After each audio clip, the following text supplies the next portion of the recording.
ભાડે મળેલું જીવન. કર્મ કરતા રહો, ફળની ચિંતા ના કરો. ફળ ભેગા કરીને કાયમ તમે શું કરશો? જ્યાં શ્વાસ બંધ થવાનો સમય નક્કી નથી, ત્યાં કાયમી માલિકીનો હક જતાવીને શું કરશો?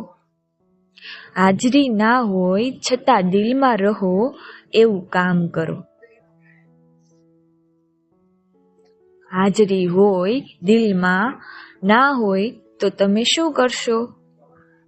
તમારી મહેનતથી તમારું નામ બને એવું કંઈક કરો. મહેનત વગર ખોટી વાતો કરીને અંતે શું કરશો? માનવ બનીને જીવો, જો શાંતિથી જીવવા મળ્યું તો. ફક્ત માલિકીનો ભાર ઉઠાવી તમે શું કરશો? કવિશાની કલમ.